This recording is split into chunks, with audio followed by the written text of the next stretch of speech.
Hello. Do a quick test to see if anybody can actually hear me. How is everybody doing today? We're good. Great, great, wonderful. So I will go ahead and start up with my speech. I'm sorry I don't have any visuals for you. It's more of a little story that I get to tell you about my personal experience with neurodiversity. We'll talk a little bit about innovation and a few other things. Hopefully I'll have some time in the end to take some questions if anyone is interested. So, have you ever wondered what's wrong with me? Actually, most people do on a regular basis. Sometimes things don't go your way. And the God-fearing humans, we tend to blame ourselves. And of course, nothing really is wrong with you. But this self-reflection process makes you ponder a while, and it makes you think, is that train moving? Is that bus moving? Or is it your bus? Is it your train? Do you celebrate when you're on the motorway and the traffic is stuck on the other side, but you're flowing along? Or what happens if you think when you're stuck and you see others flowing along? Where are we going? What are we doing with all of this? When you have to deal with an issue and it's a significant choice point, how do you confront it? And does it stress of not knowing the solution or the cause or basically anything? What does it do to you? How do you react to this? Maybe you might fight, you might cry or something, but eventually we all adapt. And by doing so, you basically learn how to be a better version of yourself. Catherine's amazing work in this subject has proven that neurodiverse humans are in fact a gift to humanity. But what if you just don't know? And you go through life thinking that there's something very wrong with you. But you have to live, right? You might as well get creative. So my name is Nina Modi, and I have gone through the majority of my life not completely understanding that I had dyslexia. It wasn't well into my adult life when I had to take an exam to be placed at the European Commission in Brussels, Belgium, that I was officially diagnosed with dyslexia. And then, coincidentally, a few months later, my father was suffering from a pacemaker operation that had gone terribly wrong. They eventually took it out of him, but he's still fine. He's fine now. But he phoned me. I was in Brussels, and he was very drugged up, and I suppose free enough to speak his mind. And I picked up the phone, and he said, "Did you know that you were dyslexic?" Which by then I kind of figured it out. So it seems I've been actually diagnosed with this condition from the time that I was 5 years old, and I was growing up in Cupertino, California. But I have South Asian-ish parents, and so in our true style of parenthood, as the Asian tigers here, my parents just decided to ignore it and come up with their own solutions. So in our culture, it's discussing mental health or learning difficulties are often seen as taboo, and it's something to be managed very quietly. So don't tell, and no one will know. You learn pretty quickly, especially if you're at school and you're doing things a little bit differently than the other kids, actually wildly differently. My brain was so confused that I couldn't even tie my shoes properly. Numbers, letters, everything used to just dance in front of me. It became almost fun to stare at these written words and numbers and watch them sort of reorganize and write their own stories. What is the difference between a V and a B? Why does the 6 and the 9 look so similar? I even developed a list because I was so scared to talk. But there is a good ending to all of this, because later in life I learned Spanish, and I found out that Spanish people actually pronounce the B with a B sound, and I now live there part of the year along with all of the other lisping dyslexics. But yeah, this did not lead to very good marks or grades, and my teachers became very, very concerned. And so starting from kindergarten, I basically had to go to these special classes where I would sit with a teacher, a learning difficulties teacher, and learn how to read, write, pronounce words, etc. So very taboo subject in my South Asian family, which might explain why nobody bothered to tell me about my dyslexia. In fact, I remember my mother's friend who would proudly compare her perfect children to another family's son who had bipolar disorder. She'd almost light up when she talked about how messed up he was, and as if it validated her own parenting. It's amazing the lies that we tell each other to gain this sense of normalcy when what is normal, right? If you know anything about immigrants' parents, they take care of embarrassing problems. So, along with those extra sessions that the teachers were giving me, my parents also came up with their own fun brand of torture at home. I was, of course, ridiculed for a variety of issues that my stupidity had to be addressed. So, started the morning and afternoon classes. My dad had this routine, wake me up at 6 o'clock sharp. I'd be at the kitchen counter with a pencil in my hand, and I used to either have to copy down these lengthy National Geographic articles, which I remember, still, asking me about Fez, Morocco. It was a 30 page long page long article. I think I actually still have that memorized. It really was not typical light reading for a kid. I remember my friends coming and thinking, what are you doing? But there I was, I would transcribe every word, and I'd struggle through sentences and math. Well, let's just say with math, I became very familiar with my eraser. But all of this, you do have to become very creative. I realized very quickly that I'm not going to skate by in life. I had many things going against me growing up in this culture, in this family. I'm a little bit on the darker end, a little bit scrawny and skinny, and I'm the only girl in our generation, and so it wasn't going to be, a picnic for me. And, just, what do? You have to deal somehow. Basically, a few things happened. I went on with these sort of classes and, tried to learn, but I more or less sort of treated it as something almost extracurricular, and I found something else to then rather dealing with language, semantics, communication, and I turned to music. And of course, with my lovely Asian parents, I was playing piano at a very, very young age, and I was doing amazingly. I actually found out that I could communicate more through music than I could with language. And that's basically how I got through a lot of my childhood.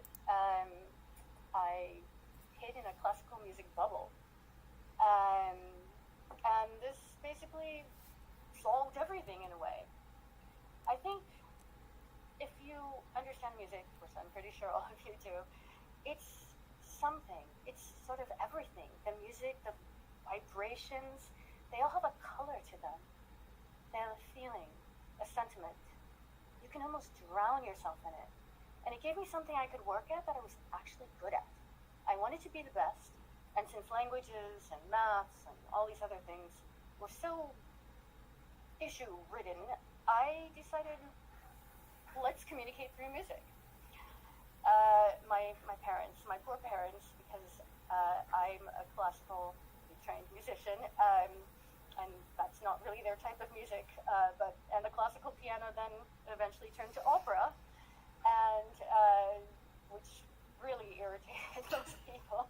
But basically it was a really fun way, because I could sing anything, any aria, any art song that reflected my mood and get away with it instead of complaining about my life in the guise of classical music.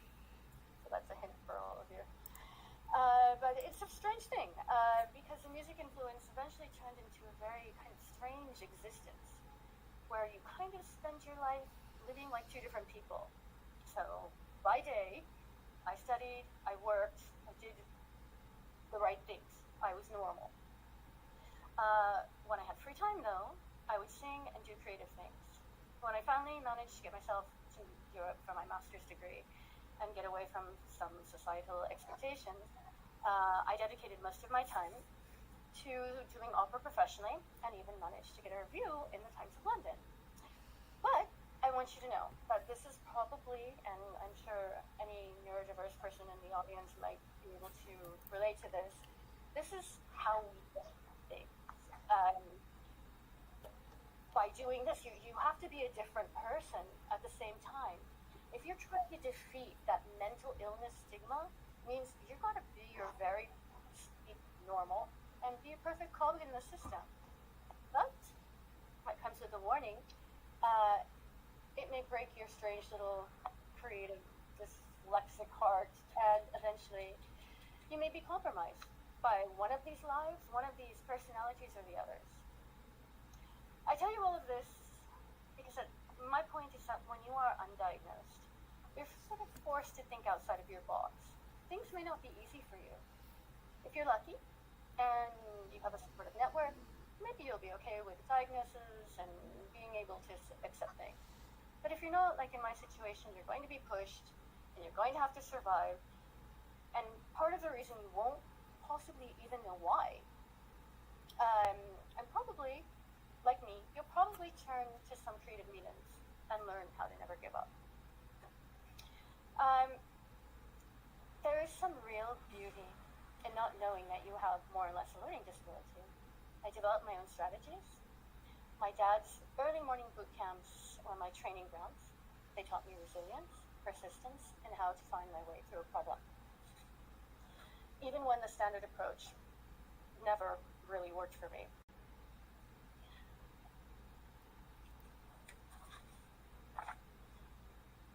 You learn that you're not going to go anywhere without your ability to navigate what I consider a topographic view. Does anyone know topography, what I'm talking about? It's a type of map, and we'll get into why I like maps a little bit later. But basically, a topographic map is where you see the different elevations. We all start at ground zero, basically, and there are mountains in front of you. And with your topographic map, you can choose which way you want to go. You can go straight up the hill. That's going to take a lot of effort, but it might get you there faster. You can go around the hill. There's basically, my point is that there's 100 ways to get to point A to point B. Always consider them.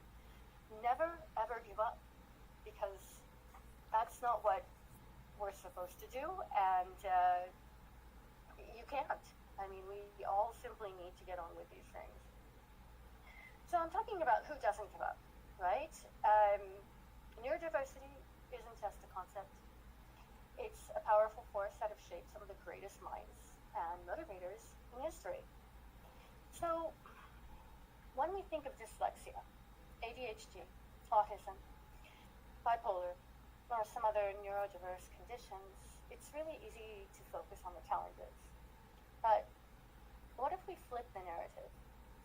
What if we recognize that these differences are not really how our brains are wired? These aren't just the hurdles to overcome, but these are the very traits that drive some of the most profound contributions to our world.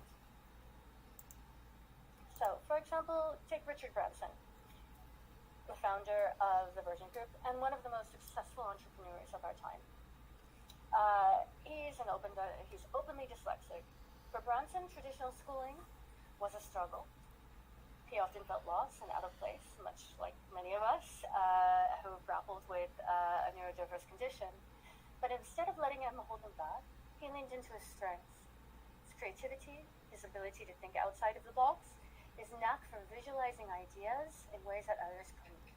He's not just surviving, he's thriving. He managed to create an entire empire that spans music, airlines, space travel, and even more. Branson's dyslexia allowed him to see the connections and opportunities that others missed, proving that neurodiversity can be a great catalyst for groundbreaking innovation. Steve Jobs. Steve Jobs was not officially diagnosed, but many have speculated that he was on the spectrum and exhibited traits of dyslexia and ADHD. His ability to think differently, challenge norms, and push boundaries is legendary. Jobs once said, "Here's to the crazy ones, the misfits, the rebels, the troublemakers, the ones who see things differently." This quote wasn't just a marketing slogan. It was a reflection of his own neurodiverse mind. Jobs didn't conform to these traditional methods of thinking or problem solving. He embraced his unique perspective, and in doing so, he revolutionized technology, design, and how we basically interact with the world. His legacy is a testament to the power of thinking differently. Then there's the world of art, where dyslexia has played a pivotal role in shaping some of the most iconic works. Leonardo da Vinci, widely regarded as one of the greatest minds in history, is believed to have been dyslexic. He had notebooks. Any dyslexics out there have notebooks? I have hundreds. Filled with sketches, inventions, mirror writing, just truly showing he was on a different wavelength. His dyslexia probably contributed to visualizing these complex concepts in ways that nobody had done before, and this led to a massive advancement in art, science, and engineering. So these examples are not just anomalies. I think, to be quite frank, everybody has a little bit of neurodiversity in them.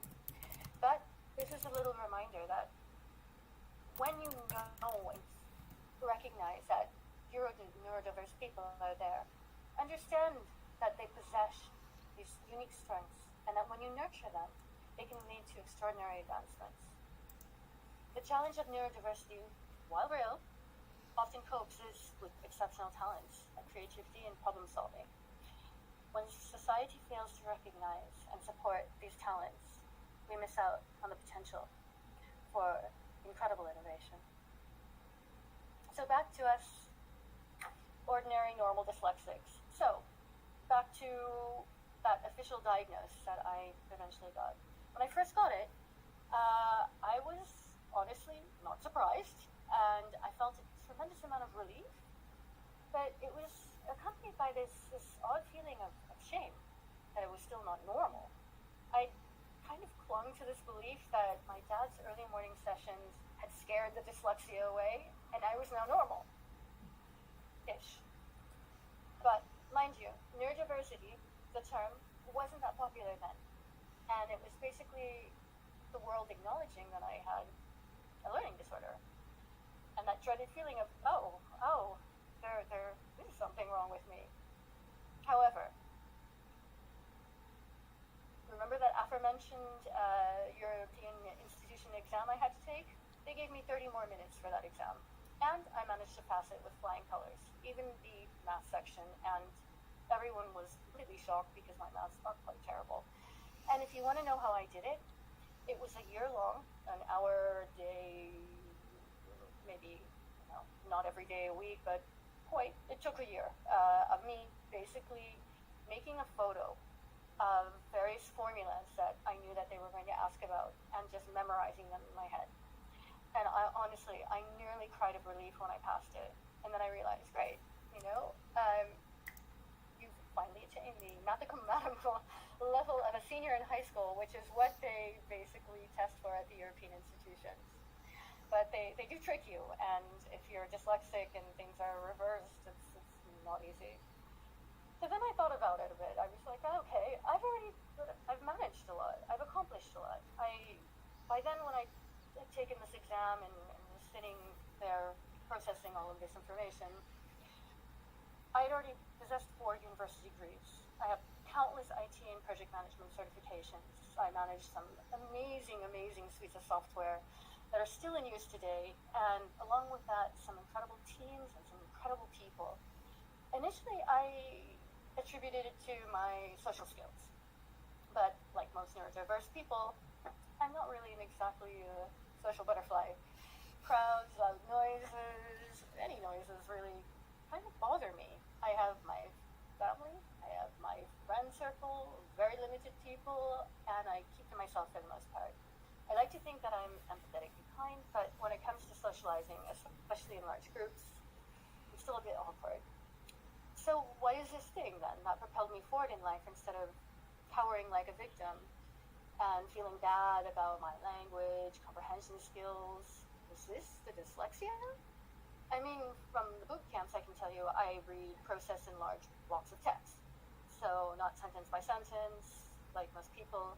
And that allows me to take a mental picture of everything and convert it to words. And so this little trick I've learned, thanks Dad, uh, allows me to absorb large amounts of text in very little time. I can read a 200-page book in about an hour, maybe a couple of hours, and be able to not recite all of it back to you, but the gist of it back to you, most of it back to you. So then I thought, well, it must be this. So what is this? Is it a gift? So I went down a rabbit hole. What does dyslexia actually do in your brain? So here's a little science lesson. So dyslexia is often misunderstood as a reading disorder, but it's a little more complex and interesting. Research shows that dyslexic brains are wired differently, which affects not only how we process language, but how we think, how we learn, and even perceive the world. Studies show that brain imaging softwares have revealed that dyslexia involves differences in the way the brain-language network is organized. Specifically, the areas in the left hemisphere of the brain, which is the reasoning part of the brain, are typically involved in processing written language, and that shows less activation in dyslexics compared to non-dyslexics. However, it doesn't mean that your brain is less capable. It's taking the scenic route and processing information in a very unique way. For example, dyslexics often have enhanced abilities in areas like pattern recognition, problem solving, and spatial reasoning. That's why so many dyslexic really excel in the field of arts, architecture, engineering, and entrepreneurship. We saw this earlier with the examples of Richard Branson, Steve Jobs, and Leonardo da Vinci, whose contributions to society are basically a testament for the strengths of this condition. For me personally, I became an expert in geographic information systems, which requires very good spatial awareness, and project management, which is basically the art of problem solving for everyone. I also now speak 3 different languages rather fluently, and I can tell you I did not really study these languages at all. It was a matter of listening and imitating the patterns of how other people speak. Also, dyslexics, they tend to process information globally rather than linearly, which is why I've always read and processed these images of text instead of line by line. And this, I mentioned before, I can read really quickly. It allows you to just assimilate all of this complex information pretty quickly. And that's kind of a big advantage today because I'm sure all of you know we're living in an information overload world today, and it's really overwhelming the amount of information that we're faced with every day. So while dyslexia presents some challenges, it is also a really unique cognitive toolkit. I've come to realize that what I once viewed as a disability is actually a different way of looking at the world. So, looking back now, I know that being an accidental dyslexic is basically a blessing in disguise. It shaped the way how I approach challenges, how I think creatively, and how I refuse to see any obstacle as insurmountable. My experience didn't define me as a victim. It shaped me into somebody who sees the world differently, and I wouldn't change that for anything. This journey of mine, it continues to unfold. So, degrees, work successes, etc. And somehow I've managed to bring it all together in my own business that is spanning the globe and bridges both together the artistic and IT worlds. We are now basically headquartered in Sri Lanka, where I am right now, and if anyone's interested in our mission and our vision, please reach out to me. There's some really exciting stuff that maybe you'd like to be part of. So, to conclude, when we talk about neurodiversity, we're not just talking about a set of challenges or differences. We're celebrating the diversity of thought that's driven humanity forward. We're acknowledging that our world needs all sorts of minds, those that think in straight lines, and those that see the lines and the curves of the numbers, dance and sing, and shine in different colors, but maybe are really difficult to read. The very innovations that have shaped our world, from the iPhone to space exploration, now owe their existence to people who saw the world differently and just refused to be conventional to be boxed in by this conventional thinking. Our perceived weaknesses often hide our greatest strengths. It's not about what we can't do, it's about how we find our way around it. And sometimes, not knowing the limits that others see for you is often the greatest gift of all. So, I'll leave you with the wise words of my former fellow Cupertino, California resident, Mr. Steve Jobs. Have the courage to follow your heart and your intuition. Thank you.